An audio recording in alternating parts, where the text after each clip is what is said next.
Okay, class. In this video, we'll discuss leases. Okay, so actually based doon sa aking pa-survey doon sa ating FB group. So this is the most difficult topic. So based on the votes of the participants in that informal survey. Okay, and in this topic, our references. The main reference is PFRS 16. So that's the standard on leases, which is effective January 1, 2019. So this standard replaced the old one, which is PAS 17. So the old standard on leases. Now, after the release of this standard, our PIC released several interpretations. So including PIC Q&A, number 2019-08 up to 13. So lahat yan in relation to leases. Tapos may pahabol pa noong 2020, so 2020-06. Okay, so ito yung mga implementation guidance, dyan sa PFRS 16. Okay, now, in relation to this topic, so medyo malawak actually yung coverage nito. And accounting, depends heavily on the perspective. So kaya in this discussion, here's the outline. Okay, so yung number 1 to 7, so i-clarify natin yung terms as used in the standard. So ano ba yung lease? Ano ba yung lease term? Okay, and whether yung bang contract ay lease or not. Yan. So yan yung i-clarify natin in number 1 to 7. Okay, then yung number 8 to 38, so perspective of lessee. Okay, yung number 39 to 71, lessor. Okay, so again accounting is a matter of perspective. So kaya yung i-recognize, yung i-report dyan sa financial statements, magkano asset, liability, income, expense, cash flows. So depende yan, kanino bang perspective yung ina-account. So lessor ba or lessee? Kaya pag magsosolve ka na ng problems, dapat yun muna i-check mo, teka muna, ano ba ako dito? Okay, lessor or lessee. And then yung 72 to 77, so special topic ito related to leases, yung sale and leaseback. So merong special accounting dyan ang PFRS 16. Okay, so as usual, let's start with the nature. Ano ba itong i-account natin? Lease. Okay, number 1. As defined in PFRS 16. So what is a lease? So that's letter A. So lease is what? A contract or part siya ng contract that conveys the right to use an asset. So take note ang kino-convey dito yung right to control the use of the asset, hindi yung ownership. Okay, kasi kung ownership na yan, hindi na yan lease. Okay, so ang tina-transfer lang dyan or kino-convey yung right to use an asset. And that's the underlying asset for a period of time in exchange for consideration. So, yan yung technical definition of lease in PFRS 16. Now, yung letter B, lagyan natin ng note yan. That's the definition of contract in accordance with PFRS 16. Kasi nga, ang lease daw, contract or part of a contract. Kaya dinefine. Ano ba yung contract? So, as defined in PFRS 16, contract is agreement between two or more parties that creates, enforceable rights and obligations. Okay? So, yan yung definition of contract in accordance with PFRS 16. Of course, in our case, meron tayong sariling definition yan in our civil code, yung contract. So, yung meeting of minds yan. So, pero basically, similar. Okay, so agreement yan that creates enforceable rights and obligations. At yun ngang rights and obligations na yan na na-create, yun ang problema natin later. Okay, so yung letter C, lagyan mo na rin ng note yan, ito yung financial instrument. Actually, pag tinignan mo yung definition ng financial instrument, lease actually is a financial instrument. So nagke-create ng financial asset of one entity and financial liability or equity instrument of another entity. Okay? So actually, lease can be considered as financial instrument. Kaya lang, dahil may sariling standard ang leases, so we don't apply normally yung financial instruments standards on leases. Kasi nga, merong PFRS 16. Okay? So actually, yung tatlong standards, yung PFRS 9 on financial instruments, PFRS 15 on revenue from contract with customers, at itong PFRS 16, so tawag ko dito sa tatlo na to, contract standards. Okay, so yung PFRS 9, PFRS 15, tsaka 16, so lahat yan, okay, contract. So kaya lang paano i-account yung contract na yon, yun nga. So may kanya-kanyang scope yung PFRS 9, 15, and 16. So kaya mamaya i-clarify natin kung kailan gagamitin yung 16. Okay? Then, yung letter D, lagyan mo rin ng note, that's the old definition. So in accordance with PAS 17. So look at the old one. So agreement. Okay, whereby ito in-specify kung sino yung parties. The lessor conveys to the lessee in return for a payment or series of payments the right to use an asset for an agreed period of time. So basically similar. Kaya lang doon sa new definition, okay, hiniwalay yung definition ng contract. So kasi dito parang doon sa letter D, so kasama na parang isang definition na lang. Okay, tapos naka-specify yung parties. So dito sa new definition, so hiniwalay yung contract, tapos sa contract, hindi in-specify kung sino yung parties. Okay, pero of course, yan nga yung lessor and lessee. Okay, so number 1, letter A, the technical definition of lease. Okay, now, in relation to identification of lease. So again, okay, kailan natin gagamitin yung PFRS 16? So para magamit yung PFRS 16, dapat lease yan. Kasi kung hindi yan lease, do not apply PFRS 16. So yun ang i-resolve natin dyan sa number 2. So which statement is incorrect? So regarding identification of lease. So kailan ba i-assess kung yung contract ay lease or contains a lease? So tama itong letter A. So ginagawa yung assessment at inception. So sa inception pa lang ng contract, i-assess na. Okay? So yung contract ba na yan, lease? Or yung contract ba na yan, contains a lease? So kailan gagawin yan? Assessment na yan at inception. So B is also correct. This is the core principle. You need to align that with the definition. Okay? So a contract is or contains a lease. Yan. If the contract, yun nga. So i-align mo dun sa definition. If the contract conveys the right to control the use of an identified asset.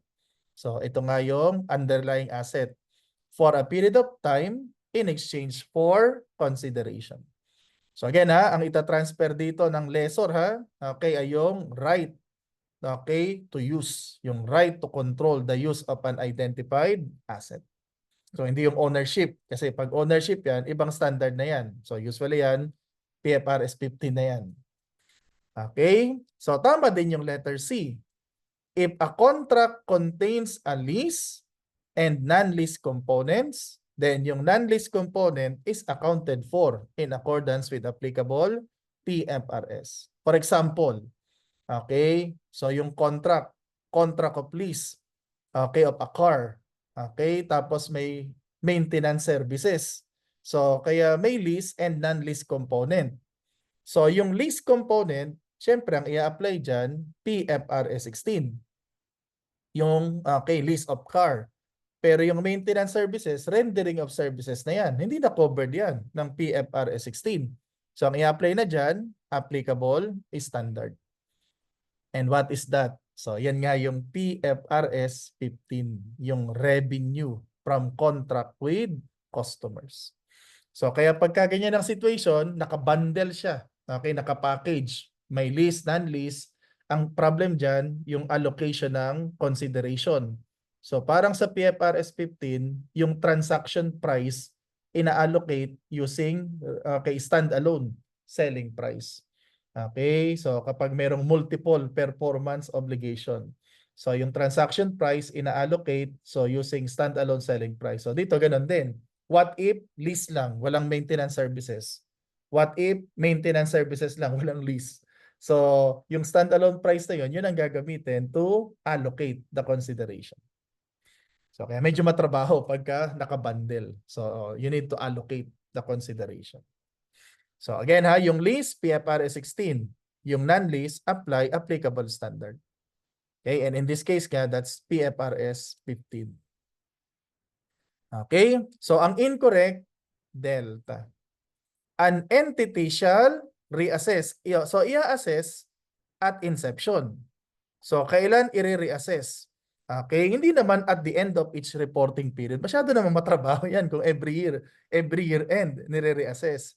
So gagawin lang ang reassessment pag nagkaroon ng change in terms and what? Conditions. Okay, so kung wala namang changes doon sa terms and conditions, then no need to reassess. Okay, at doon magiging matrabaho pag nagkaroon ng change in terms and conditions. So the entity should reassess. So yan na yung pag-identify ng lease. At pag na-identify nga na lease yung contract or yung contract ay merong lease, then apply PFRS 16. Pero kung nakita naman ay hindi naman pala lease yan, do not apply PFRS 16. Okay, so again, going back doon sa definition. So what is a lease? Contract or part of a contract. Okay? So that conveys the right to use an asset. So yung underlying asset for a period of time. So yan ang i-clarify natin. Ano yung period of time na yan? Yan actually yung lease term. So crucial yung lease term na yan kasi yung mga computations natin later will depend on that.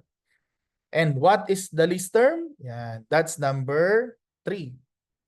Okay, lease term is yung non-cancelable period for which a lessee has the right to use an underlying asset.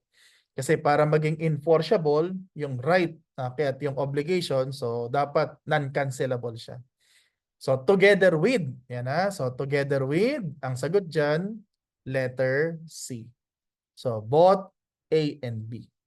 Okay, at para madaling tandaan, yung letter A, lagay mo dyan. Yan yung tinatawag na extension option. Okay, at para makasama yung extension option na yan, doon sa lease term, dapat reasonably certain that that option will be what? Exercise. So kung i-exercise yung extension option, part siya ng lease term. Ito namang letter B, lagyan mo ng note, ang tawag dyan, termination option. At para makasama yung termination option period, yung termination option na yan, rather yung period covered by that option sa lease term, dapat reasonably certain, okay, that that option will not be exercised. So look at the difference Para makasama dun sa lease term, pag extension option, i-exercise. Pag termination option naman, hindi siya i-exercise. Para makasama sa lease term. Okay? At yan ang medyo nagpapakomplicate sa pag-determine ng lease term pag may extension or termination option. So to illustrate, so let's say, this one. Let's say itong situation. What is the lease term? So term is 5 years with option to extend for additional 5. So question, what is the lease term? 5 or 10? Sige, what is the lease term? So ang sagot dyan, 5 or 10. Yan. Ano ba talaga? 5 or 10? So 5 or 10 depending on what? The intention of the lessee. So if the lessee will exercise, then ang sagot, 10. But if the lessee will not exercise, 5 only. So kaya dito, pag may extension option, kailangan i-estimate. So ano ba ang intention dito ng lessee? So if it is reasonably certain that the option will be exercised, ang sagot 10. If not to be exercised, 5 only. Okay? Another example. So this time, term is 10 years with option to terminate at the end of year 5. So ito naman, may termination option. So if that's the case, what's the lease term? 10 or 5? Okay, again, ang sagot, 10 or 5. So 10 or 5, depending on the exercise, intention to exercise that option. So if the lessee will not exercise, will not terminate the lease, then ang sagot 10 years. Okay? Pero if the lessee will exercise, then 5 only. So kaya pagka ganyan ang situation, 10 years with option to terminate at the end of year 5. So pag i-exercise yung option, 5 only. Pag hindi siya i-exercise, 10.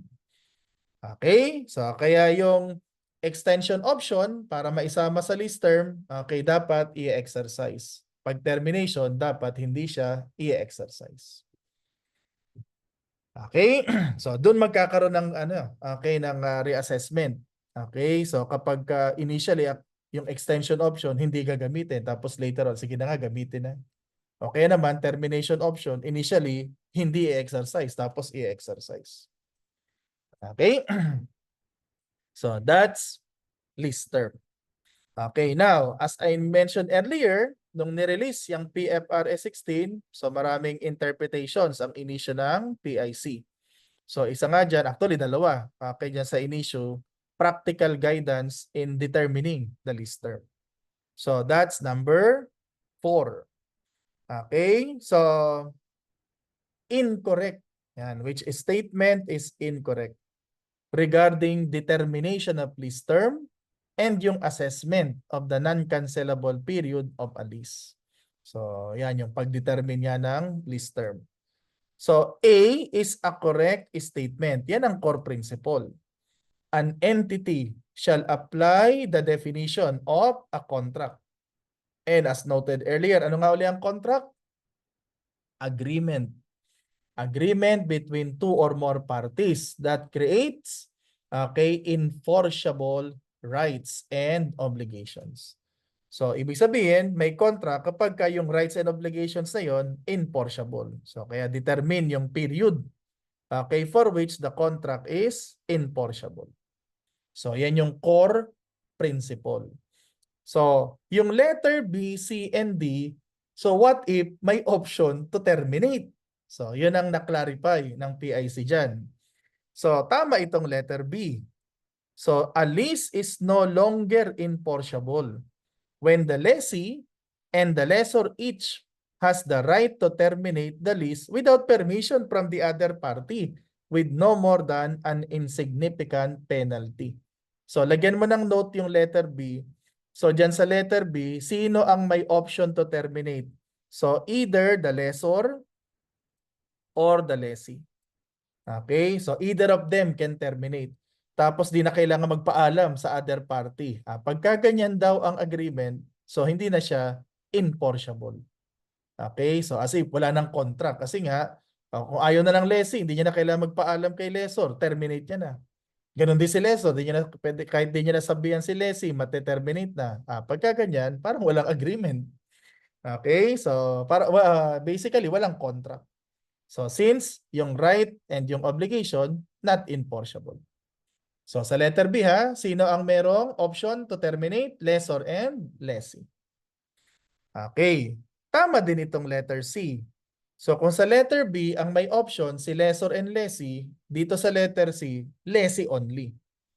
If only a lessee has the right to terminate a lease, then that right is considered to be an option to terminate the lease available to the lessee that an entity considers when determining the lease term.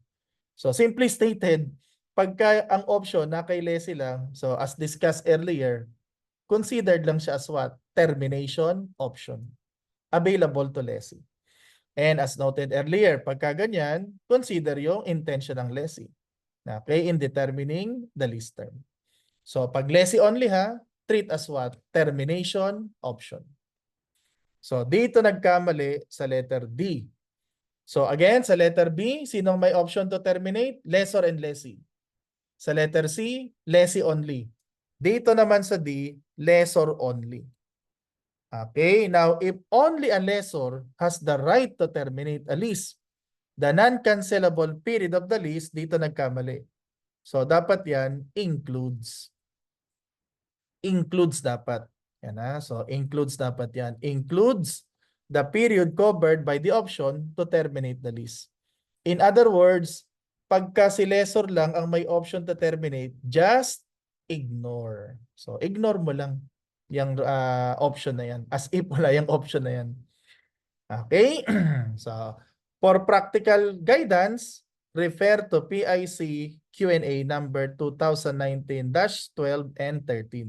So, nandyan yung mga maraming examples na pinrovide ng PIC. So, practical examples in determining lease term. Pero ito nga yung core principle nasa letter A. Tapos kung may option to terminate, i-consider sino yung may option. Sa B, lessor and lessee. Sa letter C, lessee only. Sa letter D, lessor only. Okay? So to illustrate, illustrate nga natin. Let's say, just like in the previous example. So let's say, term is 10 years. Tapos with option to terminate at the end of year 5. Okay? So if this is the case, question, what is the lease term? Okay, so term is 10, pero pwedeng i-terminate na at the end of year 5. Okay, so lagyan natin ng note. In letter B, sino nga ang may option? Lessor and lessee. Okay, so since either of them can terminate without permission from the other, wala namang penalty pag terminate. So, hindi na siya enforceable at the end of year 5. So, kaya dyan sa letter B, the lease term is 5 only.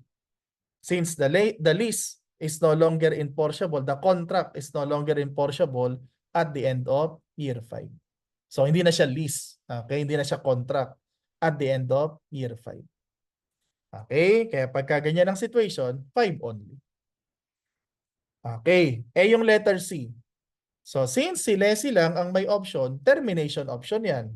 So, consider yung likelihood na i-exercise yan. So, pag ang intention ng lessee, i-exercise, 5 only. If not to be exercised, 10. So, kaya ang sagot sa letter C, in case, si lessee lang ang may option to terminate, pwedeng 10, pwedeng 5. So, depending on what? The intention of lessee. Dito sa letter D, si lessor lang ang merong option to terminate. Just ignore. So, kaya ang sagot sa letter D, 10 years.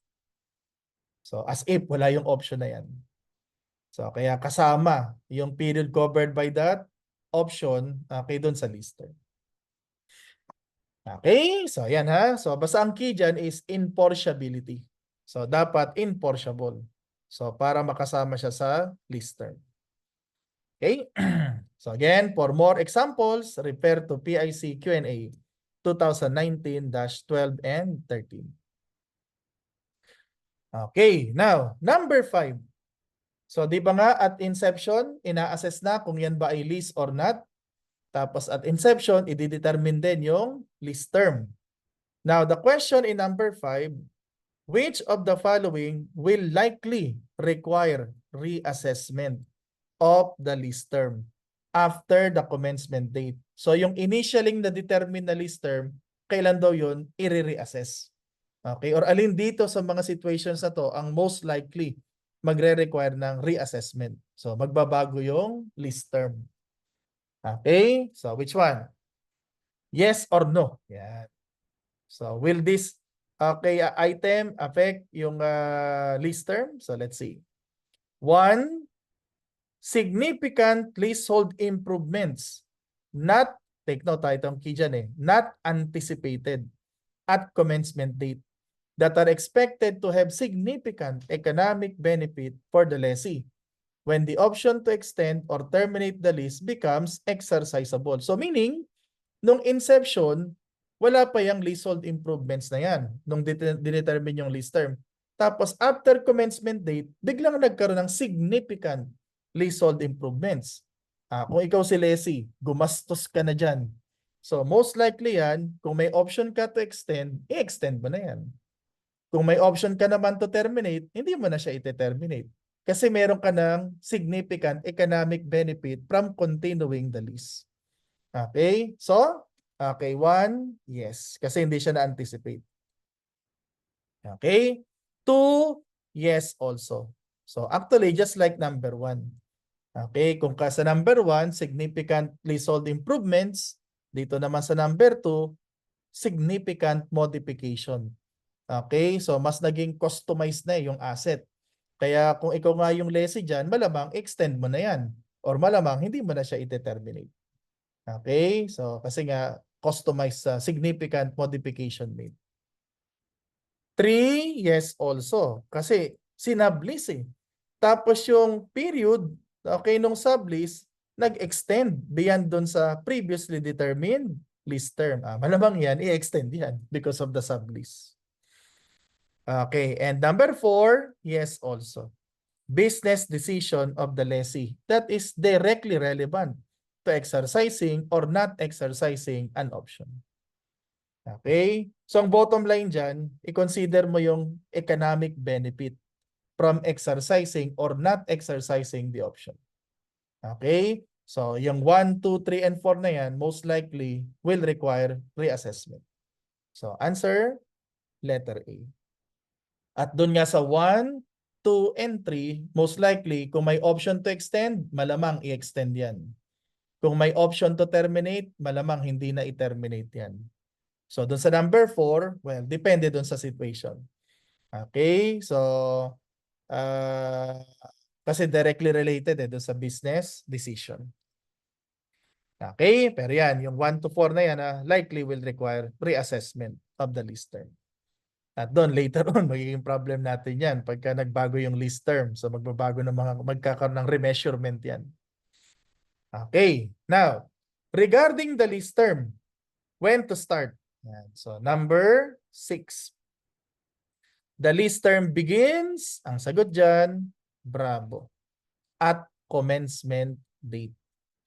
Okay. At ano ba yung sinasabi na commencement date? Okay, that's the next question. Okay, number 7. Commencement date is, ang sagot dyan, letter C.